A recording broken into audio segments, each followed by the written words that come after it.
안녕하세요. 지난번 저희 큰딸아이 영상에 너무 많은 분들이 공감을 해주셔서요. 많이 놀라기도 했고 너무 감사드립니다. 아마도 부모와 자식 이야기 그리고 지금 현재 사회의 문제들이 함께 담겨 있어서 더 공감해 주신 것 같습니다. 그런데 제가 유튜브를 하는 거를 가족들이 몰랐거든요. 근데 지난 영상은 큰딸아이에게는 안 보여줄 수가 없어서 오픈을 했는데 정말 깜짝 놀라더라고요. 생일 때 영상을 찍을 때 가족들에게만 보내는 줄 알고 있었거든요. 처음에는 싫어하고 좋아하지 않았어요. 그런데 다행히 영상을 내리라고 하지는 않더라고요. 그것도 감사한 일이죠. 여러분의 댓글을, 그 수많은 정성 어린 댓글을 모두 다 읽었었거든요. 너무 많이 저도 배웠고 함께 울기도 했고요. 그런데 거기에 제가 너무 좋은 엄마로만 비추어진 것 같더라고요. 사실은 전혀 그렇지가 않거든요.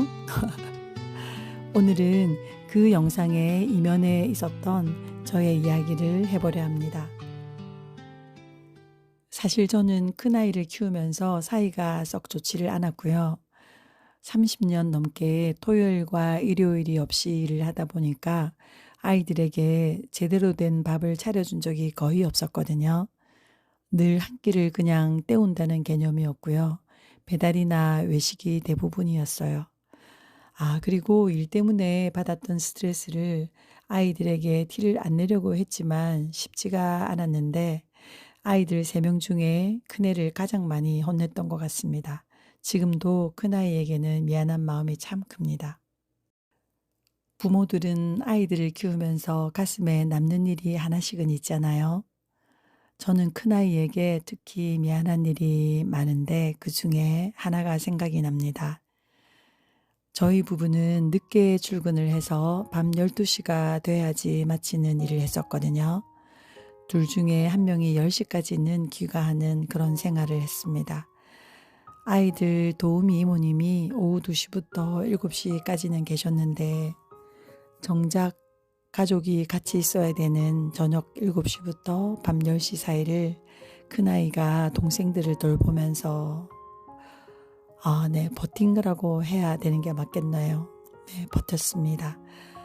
막내가 3살 때부터 그랬으니까 지금 생각해보면 어찌 그렇게 위험한 짓을 했을까 싶지만 그때는 그럴 수밖에 없었습니다.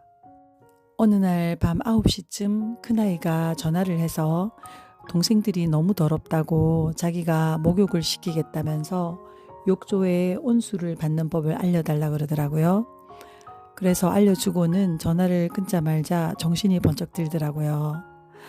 그때 막내가 4살, 둘째가 6살, 큰애가 8살이었거든요. 집으로 달려가는 그 순간에도 혹시 욕조 물에 위험한 일이 일어나진 않겠지, 미끄러운 물을 밟고 미끄러지진 않겠지, 이런 걱정이었죠.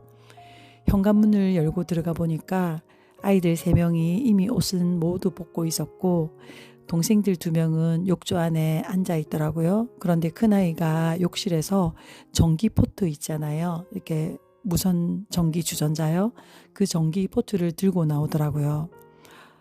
그날 마침 오래된 전셋집에 보일러가 고장이 나서 냉수만 나오는 바람에 큰아이는 찬물 속에 있는 동생들 때문에 부엌에서 전기포트로 물을 끓여서 왔다 갔다 하면서 계속 욕조에 물을 부어주고 있더라고요. 그때 날씨가 추웠어요. 12월 초였거든요. 아이들이 입술이 이렇게 막 버릇하가 못해서 보라색에 가깝더라고요. 큰아이는 자기도 어리잖아요. 1학년인데 오들오들 떨면서 막 그러고 있더라고요. 겨우 1학년 아이가 본능적으로 동생들을 지키려고 애쓰고 그러고 있더라고요. 이런 게 큰아이다라는 걸 다 알면서도 큰아이를 또 키우면서는 왜 그렇게 많이 혼을 냈을까요? 그렇게 저에게 제일 많이 혼이 나면서도 잘 자라줘서 대학에 들어가서 지금 이번에 집으로 내려올 때까지 이사를 아이가 총 13번이나 했더라고요. 저는 젊을 때 고생은 사서도 한다는 생각으로 모른 척 했었거든요. 이사를 하는 동안. 아이가 자취하던 곳이 술집 2층이라서 밤새 잠 못 자게 시끄럽다거나 또 1층으로 갔을 때는 취객들이 자기 방 창문 바로 옆에서 막 소리를 지른다고 할 때도 그냥 그러려니 했습니다. 그런데 어느 날 부산에 쉬러 왔을 때 아이가 잠을 깊이 못 자고 아주 작은 기척에도 깜짝깜짝 놀라면서 벌떡벌떡 깨는 모습을 보고 안 되겠다 싶어서 조금 안전한 곳으로 마련해 줬거든요. 그때 물론 동생들이 서울로 합류하게 돼서 그랬던 것도 있었어요. 늘 동생들은 이득을 보죠. 그런데 이상하게도 늘 묵묵하게 자기 할 일을 잘하는 큰아이한테는 칭찬을 잘 못했습니다. 큰애가 모범이 되어야 된다는 생각, 칭찬을 하면 거기 안주할 것 같다는 생각이 있었는데 지금 돌이켜보면 정말 말도 안 되는 부모의 욕심이었던 것 같습니다. 저 또한 너무 엄한 엄마 밑에서 장녀로 자랐거든요. 그래서 나는 꼭 안 그래야지 했는데 그 DNA가 어디 안 가더라고요. 저도 똑같이 하더라고요. 우리 엄마는 지금도 한 번씩 아이들은 이렇게 키워야 된다면서 무용담처럼 말씀을 하시는데요. 제가 6살 때 무슨 큰 잘못을 했나 보더라고요. 그런데 그 6살짜리 아기를 발가벗기고 말씀드리기가 좀 그런데 아빠의 혁뒤 있잖아요. 혁뒤로 막 방바닥을 치면서 저를 혼내켰나 보더라고요. 그러니까 그 6살짜리 아기가 무서워서 이렇게 오줌을 쌌더래요. 저는 기억이 하나도 안 나거든요. 다행히. 그래도 엄마가 항상 왠지 어렵다는 생각이 많았고요. 그래서 사춘기도 없었어요. 지금도 사실 엄마가 어려운 존재이지 저에게 편한 존재는 아니거든요. 그래서 저는 그런 감정의 대물림을 절대 안 하려고 애썼는데도 큰애한테는 엄하게 했고 사이가 좋지 않았습니다. 그러던 어느 날 큰아이와 관계가 좋아진 순간이 있었습니다. 정말 좀 결정적인 순간이었는데요.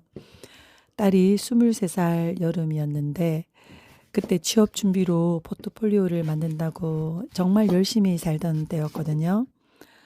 어느 날 딸이 저한테 이렇게 말을 하더라고요. 엄마, 왜 나한테 이만하면 잘 살았다고 한 번도 말 안 해줘? 이렇게 묻더라고요.